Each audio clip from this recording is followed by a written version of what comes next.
Coach P, Brandon Bailey, what's going on, man? man, the myth, the legend. How you doing today? Good. How you been, bro?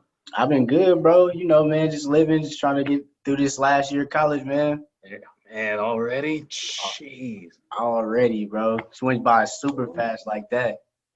Congratulations. Good for you, brother. Thanks, Coach. Thanks. What'd you end up majoring in? I'm a journalism major. Nice. Of course. There we go. Yeah, Shit, so this is going to be a part of your thesis when you go back and get your master's. definitely. I ain't thought too much about that, but since you brought it up, I got to now. Oh, man, just do it now while you're young. Right.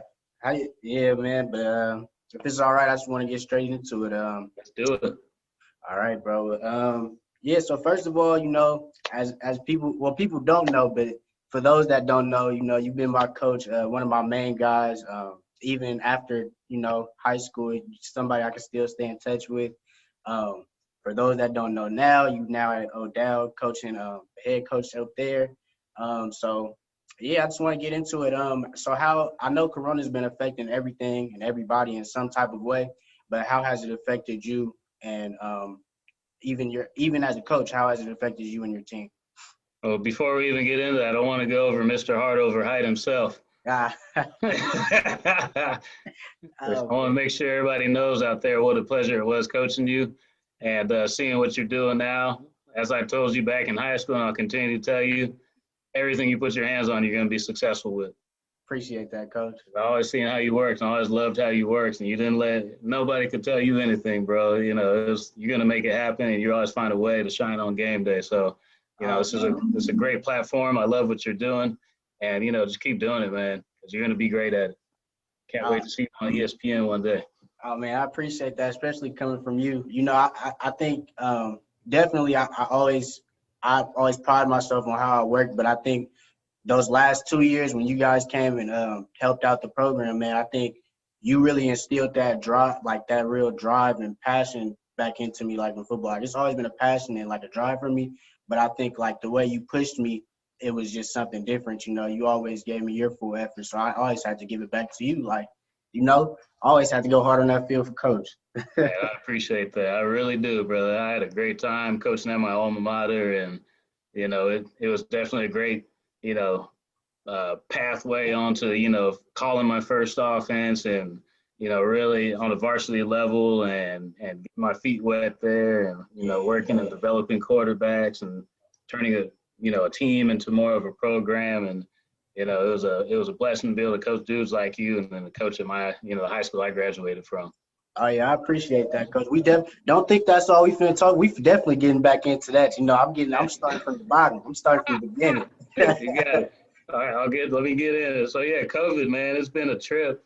I got hired at O'Dowd in March, and it was a vetted process. They really wanted to get to know all the candidates and do a bunch of different stages of interviews. And I think I did 3 interviews or 2 interviews on my way to becoming a head coach. And, my experience being able to call offense on the varsity level was, a great feather in my cap, and being able to run the strength and conditioning program at Berkeley High was another great feather in the cap. And, just the experience that I've had, coaching since 2001, Man.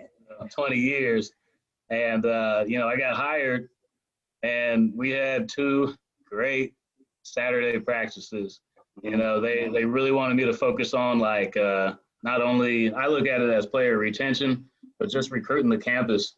They would keep saying, and I wasn't, as an assistant coach, I wasn't really there on the campus all the time and, recruiting the hallways and all that, which I love to do.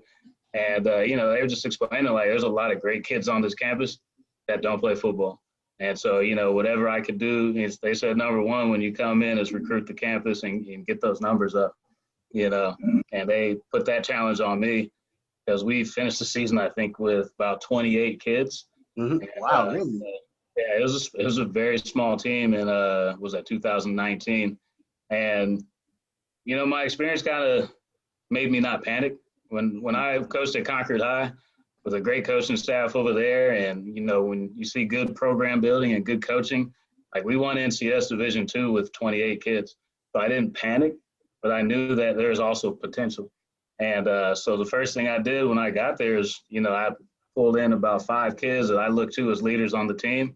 I said, I need you guys bringing me kids every single day. And, I started walking the hallways. I'd leave Willard Middle School and go up to Bishop O'Dowd and, shake hands and, oh, yeah, how you doing? Oh, yeah, you look like you got some touchdowns, go talk to the kids. And, we're up to now, and, not even seeing kids. We got 57 kids on the roster and roughly 85. I think we're up to 93 in the program. So the numbers are up. Wow, that's yeah. The crazy thing is, like, I've only been on campus 2 weeks. Like, I got hired and all I did was recruit hard for 2 weeks. And we had 2 great practices, and then COVID hit, and it was all Zoom meetings. And, I always try to look at, like, Bible verse that says, consider pure joy when you face trials of many kinds. And to me, it always meant, smile in the face of adversity. And so, we could sit here and complain about how bad it is and how crazy the world is and things of that nature, but I'm just not cut from that cloth. I never really have been. And so I looked at it as an opportunity. Hey, Sam, I think me personally, I looked at it the same way. Even starting this, of course, I could have just sat home, complained about it, waited till the semester started back up. But, I felt like this was, it definitely was a hindrance, but it also was a blessing in disguise. Because, that all that free time, it allowed me to create a platform like this and, get something started up for something I could potentially put on my resume, or like you said, get ready to put on for my reference letter for grad school. So exactly. I think it's definitely the way you look at it and how you perceive it. But with that being said, what is the timetable coming back for you guys further for this season? Like, when can we expect the season to start back up, things start getting rolling? When can we expect that to go? Yeah, well, so the season was pushed back to the spring, winter. And, our first game is scheduled for January 8th. That's a push. It's right after vacation, so it's like kids might be coming off of, have that, what is that? I forget what it's called when you winter all day long, you put on that winter coat. Right? Yeah, I know exactly what you mean. I know I put about 20 pounds on from Thanksgiving to Christmas. I love it. Oh, yeah, definitely. Yeah, you're doing it wrong, and the NCS date for basically an official start date for NCS is December 7th. They're voting on that. I think they had a meeting today. It was the 14th, and they pushed it back to the 7th, which allows us those 10 days of hitting and stuff like that prior to the season. And we've been doing a lot. Well, I say we, but really the admin team, the athletics department has been doing a ton of stuff to get ready to, have kids on campus in a safe way. And we're kind of waiting on the go-ahead. We're in a little bit of a standstill right now, but, Alameda County just got put into that red tier. And then, I think things will start to open up in 2 weeks if we can stay in that red tier area. It's not my expertise. I can block up outside zone, but I don't know nothing about COVID. So what have those meetings, if you could get into it a little bit, what have those meetings like with the board and stuff looked like, just talking about like the future for the school and even for sports? Like, honestly, it's really just about the every step you need to take to make sure that you're not transmitting anything. To me personally, it really comes down to testing. It's like you test the kids, you find out everyone is, tested negative, nobody has it. It's like, I feel totally comfortable. Let's go out and practice. Let's do it in a safe way. Kids are going to wear their mask, they're going to wash their hands, etc. But, I think the biggest thing is trying to find a way to get testing. If we could get a push to get kids free testing, get counties free testing, get city of Oakland free testing, and, that's the way to do it to make sure that, that virus isn't getting spread. Once you get on campus, it's about being responsible. I know a bunch of kids go out kind of on their own and they go practice. And, you can see, hey, send me some clips of you running routes and stuff like that. Because like I said, I've only seen them, online. And, kids are, when kids want to do something and they really bought into it, they're going to do whatever they can, and they're going to be responsible and do it in the safest and great way. So I see a bunch of kids with no adults out there wearing masks, doing it the right way, and trying to get better. So, safety protocols are all in place. We've got a way to scan and, do the stuff when you enter onto the campus. And, but honestly, it comes down to testing. That's what's up, Coach. I'm glad to hear you guys got a plan and something in place, for the future. It's good to have that, coming up because, January is going to be here before you know it. So, Oh, at least man. you guys, yeah. So, but with that being said, let's get into it, man. So, for Coach Perry, man, where are you from? Where did you grow up and when did you begin to fall in love with football? Man, fell in love with football. My mom sat me down about 5 years old. I was born in 79. And she said, son, that's Jerry Rice. That's Joe Montana. That's the team we go for. I'm like, all right, Ma, I'm a Niner fan. It was a golden era. I was blessed to be able to watch, my hometown team win 5 championships, 80, throughout the 80s and then into the 90s as a youth. And, being able to experience that and to see that joy and to see the excitement and to see the preparation and the hard work that guys got into it, I fell in love with football early. I was a football head, 5 years old all through. And I was just waiting for my parents to give me the green light to say, all right, you can go play now. I grew up in Richmond, and went to school. My parents, basically about 5th grade, said, you're going to go to school in Berkeley.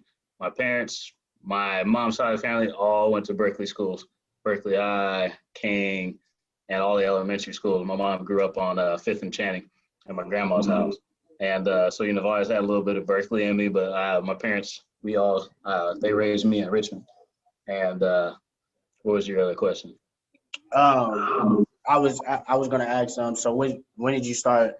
Were you playing the sport once you started getting into it at 5? Like, did you start playing then? No, I actually, it's a tough story, man. I had a bunch of I think about 8 years old, they found a tumor in my leg and at 8 years old. And so I wasn't allowed to play football until, they felt comfortable. And when I told them I'm going to go play, and first time I played was in 8th grade. I was 12, 13 years old, Berkeley Cougars. That's the team right here. Yeah, that was a great team, man. We had some ballers on that team, man. And that's the first time my parents finally said, all right, you can go play, because I had 2 surgeries prior to that. I had a surgery on my leg in 5th grade, and then I had another surgery in 8th grade. So my parents were real leery about me going out and playing. So I said, Mom, I'll be safe. I'm just going to play aggressive. I got it. Right. So that's what's up. So then you go on, you graduate from Berkeley High. What was the journey like after that? What school? Yes. So, it was my story isn't the way it's really written up, it's a typical, the storybook ending, you could say. I finished high school, my senior experience, all of class of 97 football team will know exactly what I'm saying. Not going to say too much, but all my James Barnes, Dante, all you guys, all right, what's up. I didn't have a great experience my senior year. And, football was a motivating factor for my education. And when I was thinking man, I might be able to do this at the next level. And I really started chipping away at, my academics, trying to do well and working out and doing all the things behind the scenes, to try and pull a college scholarship. And, it didn't happen. And my motivation really took a nosedive my senior year. Coaches wasn't a great experience. And, I honestly, I'm gonna be totally straight up, I hated everything about football. And this was something that I loved since 5 years old. And literally one coach came in and, kind of messed with my heart a little bit and kind of took that spirit of loving football away from me. And after I shook myself and dusted myself up and, I got back up and I said, you know what, I'm gonna go coach. I'm gonna go do this. And so went to community college and I got into coaching right away. I said, maybe I can't play it, but I'm going to go coach it. And so 20 years old, I started coaching football. I started coaching a little bit of rec league at Live Oak, at 18, 19 years old. Because, let's be honest, baller to baller, definitely that love never goes away, and you can be down in your funk and, you might think you're in your darkest, deepest place right now, but then you find out nah, that ain't it. This ain't my ending and this ain't my story. So I got into coaching right away at 20 years old. And I was working as an instructional assistant for physical education out in Mount Diablo Unified. And I just showed up at a school, and I asked the kids. I was teaching with fifth graders, and I said, "Where do you guys end up at school?" I had some ballers in like elementary school, little 11-year-olds. I said, "Where do you guys go?" Like, we go to Mount Diablo and we go to Concord. I just happened to be in Concord that day, down the street. So I pulled up to the campus, sat and watched freshman practice. And all the kids were like, "Who's that guy out there?" And, ended up, I talked to the coach and said, "You guys need a coach?" And that was my start, literally. Wow, that's crazy. That's literally the definition. If you want it, go get it. Definitely. Just go get it. All right. Like somebody told me a long time ago, like, be around it. If you want it, go get it. If you want it, just start hanging around it, start being around it. And so I hung out at the football field until somebody would approach me. And I started coaching freshman football at Concord. And I was coaching at Concord from 2001 to 2010. I stayed there 8 years. Wow, I've never known that after all these years I've known you. That's crazy. So then after Concord, you finally find your motivation back going into football. I'm sure after 8 or 9 long years of coaching there, and you finally, you get after a while, you can definitely lose your motivation, but I'm sure after a stint like that, you definitely find new ways to re-innovate yourself. So, what was the next step after Concord? Where did you coach after that, and where did you kind of go from there? Yeah, we at Concord, we built it from the ground up. It was a kind of a downtrodden program. I had to do a lot of cleaning up, a lot of weeding out. It was different coach my first year. He was there 1 year, and then that was his last year. And a good friend of mine, Brian Hamilton, came in and took over the program, and we built it from the ground up. I'm talking from the ground up. And our first 4 years, we were like run the ball, play great defense, and we actually did pretty well. We kept losing the first round of the playoffs, and we were tired of it. It was like, we're not coaching this hard just to lose in the first round of the playoffs. So we literally threw everything out, and he said, "We're going to run the spread. Spread no huddle." And so we just totally switched up everything we did from playing a really sound two-gap defense, great special teams, and running the ball. We barely ever threw the ball. So, like, we're just going to throw it all over the place. We're going to onside kick every single time. We're never going to punt. We're going to go for two every single time. You remember? And, yeah, I remember. I know. That's why I smile, man. I had some flashbacks in there. I know, like, wait, this sounds familiar. And, it worked out. And we started, like, kids wanted to start to come to the program. They saw how much we were throwing the ball around a lot. We were fun to watch. We were no huddle. A lot of kids were getting some shine on instead of just, centering around one guy to run the ball. We were trying to highlight as many kids as possible. And by 2010, we won NCS. Quarterback Lloyd, he plays for the BC Lions right now. He threw for 56 touchdowns. Wow. We had, I'm gonna brag a little bit since we're, going live with this. We built the number one offense in California. We were averaging 55 points a game. Quarterback threw 56 touchdowns. And that's kind of when, like, we really re-innovated ourselves. And we all kind of said, we need to get better. And we were doing pretty good. We still said, hey, we're trying to play for championships. We need to get better. What do we need to do? And we ended up winning the championship. So for a young coach that's watching this, I'm sure as a young coach, somebody that's getting beaten the first round or even like continuously staying in the same, like complacent in where they are, it could get frustrating. So how does a coach change the way they think, or not change the way they think, but change the way they move their team and change, the mindset around the program, from being first round winners, like, okay, yeah, you guys built it from the ground up. We're a playoff team now, but I want to be a championship team. What does it look like what does that change look like for a coach or for a whole team or organization that's looking to make that jump? It's everything you do. It's your walk. It's the way you carry yourself. It's the time you put in. And, like I tell my own children, I told my players, I said, you got to eat like a champ, right? You got to work out like a champ. Yep. It really is like when you said mindset, that's really what kind of popped in my head. It's like, first, it's a mindset shift, right? I'm actually reading a book called The Champion's Mind. And what does that look like? And how do you approach your day? How do you attack your day every single day? And it starts with your mindset. If your mind's not in it, if you're walking this walk, but your mind is saying, I don't feel like doing that, then, you've already lost. So first, I always say it starts with the mindset. The second part I always say is humility. Early on, I'm 41 now, but I used to always be the young coach. After we won NCS, I went to Laney College. I was the young coach again. And, it's just being humble. we all I believe all coaches know enough, and then how much are you willing to learn is the question. And, I learned a lot, coach alongside Coach John Beam and Casey Adams and all that. And, Deco White, there's a lot of great dudes over there where I walked in and I said, you know what, I feel like I know a lot. I was with some great coaches. Brian Hamilton's at Texas State. He ended up pulling a college job. He was a QC at Cal, and then now he's at Texas State. John Bell, he went to Pittsburgh the first year they went to state. Andy Connaughton put together some of the best defenses you'll ever see. All these great coaches. And, I was fortunate to be around so much knowledge and really take it in. And even being around guys like that who I said, man, these guys are way better than me. I still try to walk in and say, what else can I learn? How can I get a little bit better? And we literally that's kind of how we approach it, just kind of chipping away. A lot of coaches use that it's a little cliche, but I believe it of you're either getting better, you're getting worse, or you're staying the same, right? And so I always try to figure out what can I do a little bit better. And my offense, you'll come see the offense, you're like, it's a little bit different. I told you once the season starts back up, I'm coming to a game. You already know I'm there. We're gonna put on a show. I can't wait to see you. That's what's up, Coach.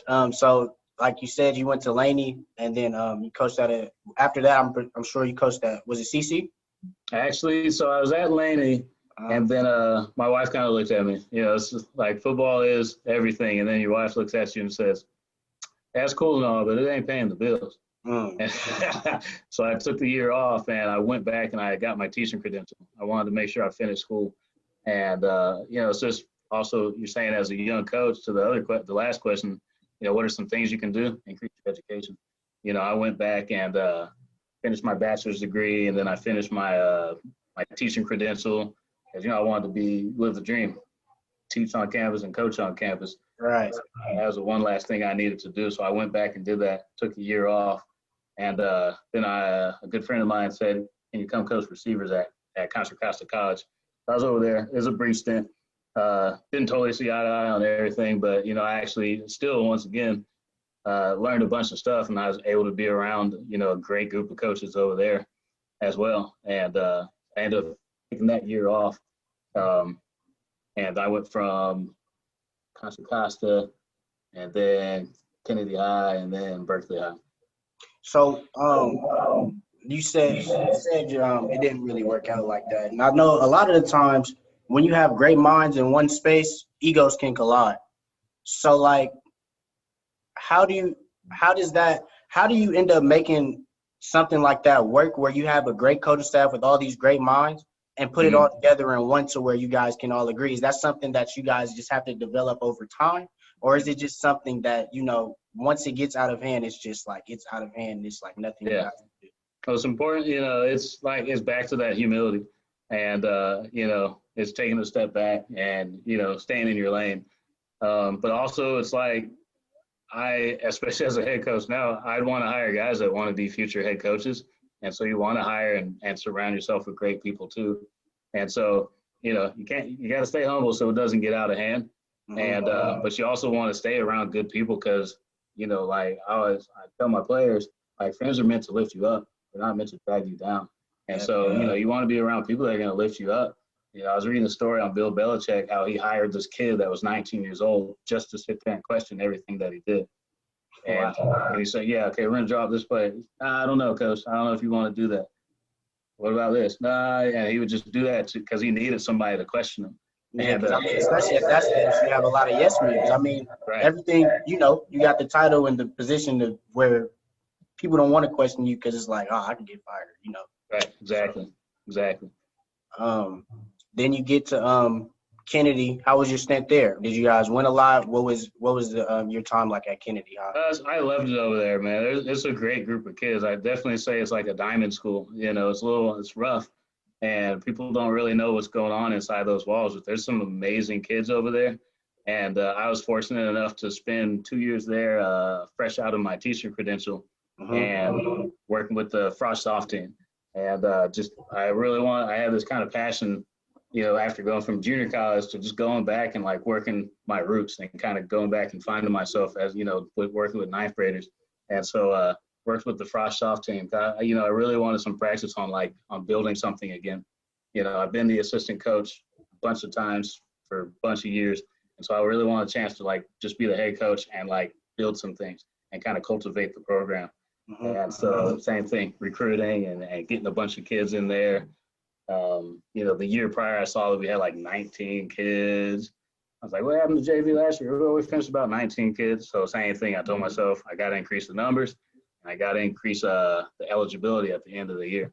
And so we finished that year with, I want to say 43 kids on frost off, and we started with 44, so only one was ineligible. Oh, that's dope. Yeah, it was dope. It was dope. I still like look back to there and think of what a great experience it was. I was about to say that has to be an even better feeling, or just as great feeling, to get a program like that where it's kids constantly, they're going through the same cycle of, they're playing football, but they never make it and finish the season, but then you come there and you change the culture and it's like kids are back on track and they get to do what they love to do without, having to worry about them being ineligible at that time. So. And, when you do it at such a young age and you have that impact to a 14-year-old, they're going to be there for 4 years and you really stay to them, you really stick on them and you're chasing kids around like, hey, come on, hey, can't come to practice until you go get that homework done. That same team is the first team to go back. When they were seniors, they were the first team to get back into the playoffs and go into the semifinals. Wow. And, all I did is sit back and smile. I always tell my players, I'm never going to take credit for anything, but when I saw that, I wasn't shocked. I wasn't surprised that Kennedy High all of a sudden was doing really well. I saw those kids work. I saw how hard they tried to go in practice. I saw their commitment to doing well in the classroom, and I knew it was going to show up in the football field. And when they were seniors, they balled out. They lit it up. Yeah, that's dope and all. That's dope and all, but they couldn't see us in them 7-on-7 kit. Now, I know. Hey, our 7-on-7 team, we were pretty raw. We were pretty dope. Oh man, that's funny. That's right. We have to play them at CC, huh? Yeah, remember we played them a couple of times at that. Yeah, that's right. Yeah, hey, we lit them up. I forgot about that. That was fun. Man, we might as well get into that right now. So then you, after Kennedy, you get to Berkeley High. Going into that program, well, from my perspective, the coaching staff that we had before, I think they were mentally, they were some great coaches, but from a character standpoint, I don't really believe they really related to us or tried to connect with the kids like that. Mm-hmm. And then when you guys came in, Coach, with you, Coach Dre and all the rest of the staff, I think you guys, we were on the verge of changing the culture there, but it was just a lot of things that just, it was kind of too late, in my opinion. Yeah. But you guys get there and we insert that offense. It's exciting. So how was your time at Berkeley High? What was it like when you first got there? I just want to know how you felt like when you first got to. Man, I loved it. That's kind of, it's what it was the plan. It's you teach down the street, you coach right down there at the high school. Everything's close. Being on campus, being familiar with the area, being familiar with the community, knowing kids like, man, I know your dad. I hung out with your parents and stuff like that. And it was fun. And then, on the football field, just being able to get a hungry group of kids, I think is a great combination to be doing some strength and conditioning with the offense, because I think that's kind of when we started taking that next step and developing, once again, that mindset. What are we going to look like? Championship, champions made daily, and just running that all the way straight from the weight room to the football field. That's what's up. So was that different for you at first though? Like, was that your first time being a strength and conditioning instructor on campus while also being an OC? And what challenges did that bring? I don't know. I don't think there are any challenges. It was because I enjoy it. I've personal trained for 6 years. I started lifting weights at 12. Mm-hmm. I've always just enjoyed all that, and then just adding the football to it. I was living the dream. I wouldn't totally. I guess the biggest challenge is seeing what's going on in the weight room, and it's like it's that one kid that maybe isn't working, and then they expect playing time on the field. That's probably the toughest part. Like I could easily, the easiest part is because it's, that's the exception, not the majority. The majority of the kids, I see you working, I see you busting butt in the weight room, man, get that kid on the field. He deserves it. So it gave a whole lot of information.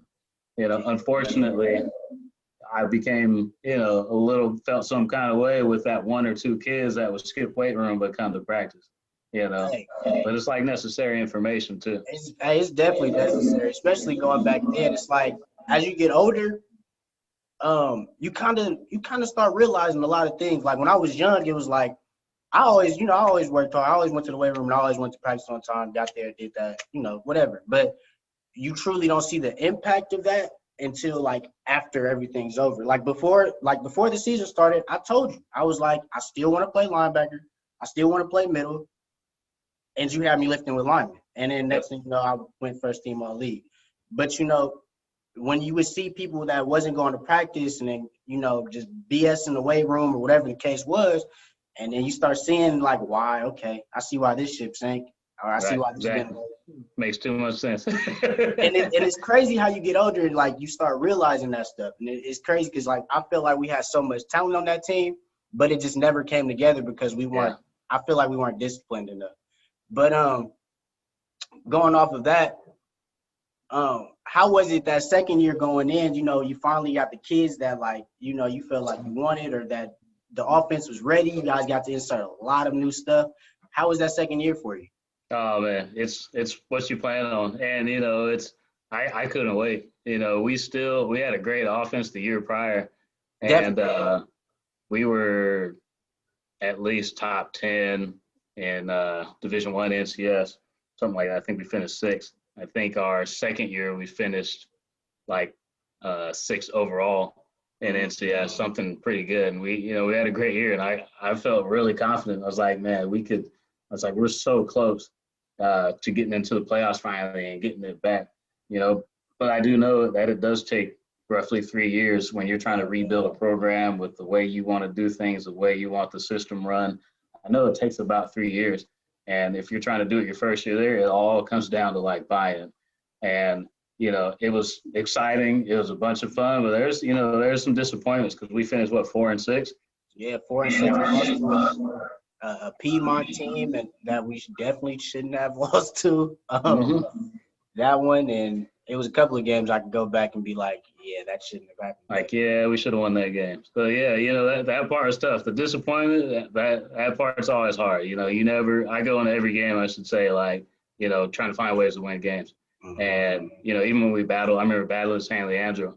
There's no way. I was like, there's no way. I want to win this game. There's no way. And you're always going with that mindset, and sometimes you don't make the mark. But you got to find a way to learn from it. And I know for me, right when the season ended, I always tried to self-evaluate and self-scout myself, and I had my plans in place. I was ready to get some of those wins back in the following year. So going into that following year, I don't know how deep we can get into it, but did you return that next year, or was that? Yeah, that was it. So like I said, I'm not sure how deep we can get into it, but what happened or transpired to where you couldn't come back, and did it hurt to not be able to come back and coach that third year? Because I'm sure even after that, I know that third year you were set on like, all right, we got this together. I'm even thinking in my head, I'm like, we were one game away, so I know they're for sure going to make it to the playoffs. So. Yeah, it was unfortunate. I really want to see it through, especially with starting. My wife's looking at me. She's I'm on the clock. I got to go pick up my kid a little bit. Me and you both. I can get out of there fast. I got to hit San Paulo Park up, real quick. Okay. I got like a good 5 minutes for you. Yeah, so, you build it in a way, and you really see the thing through. My first year there, I said, all right, here's where we're going to be in 3 years, and having 2 sophomore quarterbacks. And I was basically saying, like, next year's going to be the year. It's really, these kids are going to really shine at quarterback. And, okay, we didn't make it happen. We need a couple things to go our way that didn't our second year. And, I was really looking forward to that third year. And, it's tough. I felt bad. I put in so much work. The kids put in so much work. And, to not be there, it kind of sucked. And it kind of just goes back to, like coaches, we all have our different ways on how we want to do things, and you're either pulling the rope in the same direction or you're not, and at that point, I don't think we were all, once again, really seeing eye to eye on some things, had to move on, and it was unfortunate, but I guess it was, it is what it is. So, lastly, I know you got to get out here in 5 minutes. So, just going into Bishop O'Dowd, how did you get that job there? I think you started off as a position coach at first, correct? Yeah. Okay. Yeah, so it's funny. It's a funny story. It's in the Mercury Times. So I've been attending the Well in Livermore, Pastor Kaufman's church, and faith is a big part of me, big time Christ follower, and I told my wife, I said, when we go there, I said, I'm not going there to ask for a job. I'm not going there for football. Like, I'm going there to strengthen my relationship with God. And I was like totally fine with just, going to church and I mean, just, I was coaching flag football at Willard, and just, I was like, I'm good. I'm fine. That opportunity is going to present itself. And, I wasn't good. I wasn't fine. That's what I told myself. So I started calling my boy Brian that I coached with at Concord. He was at Murray State at that time. Like, bro, like, I'll take anything, whatever you got. Like, I need to go coach. I need to go coach somewhere. What do you got? Hook me up. And so I talked to Brian. He's like, yeah, I'll make some calls, And then I hadn't heard from him. And I think my wife could kind of tell, like, my husband needs to go coach some ball. Mm-hmm. He's drawing on everything again. His sticky notes are all over. I had to find another whiteboard. He's drawing all over the walls and drawing up plays. You know how I am. Yeah. And so she goes over to Pastor Coffin. I went to. She's like, "Dave, can you go get me some coffee?" Because I'm still committed. Like, look, I'm never gonna ask him for a job. It's not happening. And she goes to Pastor Coffin. She's like, "Hey, Coach Coffin. Hey, how you doing, Pastor? Hook my husband up. He needs to be coaching. Like, this flag football is cool and all, but he needs to go coach. He needs to go. You got anything for him? Anything that he could do over there?" And I walk out. I got 2 coffees in my hand. I come out the cafe. I'm like, "What's my wife doing over there?" I was like, "I can't even walk out here with these coffees. What is she doing?" Come here, babe. Babe, come here. Come talk to Pastor Coffin. He's like, "Brother, you want to coach?" I was like, "Yeah, of course, man. I've been coaching a long time. I'd love to coach." "Hey, man, how come you didn't ask me?" I was like, "Yeah, I told my wife I was never going to ask. It wasn't going to happen." Mm-hmm.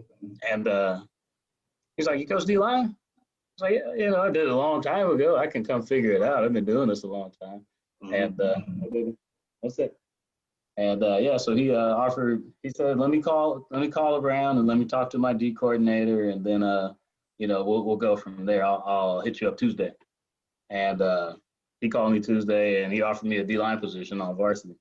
And the first thing I did, I called my boy Brian. I was like, "Brian, guess what?" He's like, "I'm gonna go coach defensive line at O'Dowd." "Oh, great! I just talked to him yesterday. I'm so happy for you." Oh man. Coaching community, man. Like, everybody's connected. So somehow Pastor Coffin found out that he knew Brian in the past, because Brian was a QC at Cal, and so they had a small connection there. So he contacted him, and so goes the story. I ended up I coached two years of defensive line up there. Definitely blessed with some great talent. Like, my first year there, we run a 30 front, so all 3 got first team all league. One DN went off to Washington State, Tyler Garai-Harris. Colton Vardell, he just graduated. He's gone on to Penn. He scholarshiped over there, and we've been blessed with a bunch of talent up there, and had 2 solid years coaching defensive line up there. And then I told Pastor Coffin, like, look, I want to be a head coach, and he knew that unction was in my spirit to become a head coach. And when he decided that he was going to step down and really focus on his ministry more and dive even deeper into his ministry, he recommended me for the job to the AD. Oh wow, that's dope. That's crazy how everything all flows together. I guess once you love it, it always comes full circle. It always gets back. But I'm not gonna hold you for too long. I just want to say thank you, first of all, for coming on Champ Talk and talking to me. This is a dope interview. I always love to talk to you. Whether it's just you giving me game on with life, encouraging me. You always been there for me, and I always appreciated that. And I'm excited to see you guys play this season. I'm definitely gonna be at that first game. You guys can have fans. I'm wearing my Berkeley Letterman jacket because it's still good. I still got my ways with Odell, but I'll rock a little something for you. There you go. The Letterman jacket's got a little gold on it, so you're good. But yeah, man, after the season, I definitely want to get you back on. Hopefully we can do it in person next time. But Sure. for now, I appreciate you, man. I appreciate you for coming on and talking to me. Man, God bless you, man. I appreciate it, and I wish nothing but the best for you, Brandon. It's I love seeing what you're doing. I think this is a great avenue for you and a great platform. And really, I say just dive in, man, and get it done. Get that degree, go get that master's, and then pursue this, man. I think you got a real great future at this, man. And you're a story, like I said, like I'll always be able to tell. Mr. Hard over Hyde himself. And watching you grind, I'll never forget when I looked you in the eye and said, "Go work out with a lineman." Yep. Yeah, go work out with the line. You have no business being over here with these little skills guys. Go over there and work out with the big guys, because I knew your dream and I knew your passion and I knew you'd see it through. And so it's been a pleasure, man. And I wish you nothing but the best, my brother. I appreciate that, Coach. I appreciate that. I'll definitely hit you up, man. Appreciate you for coming on. All good. Anytime, brother. All right, it's love. Champ talk, baby. All right, brother.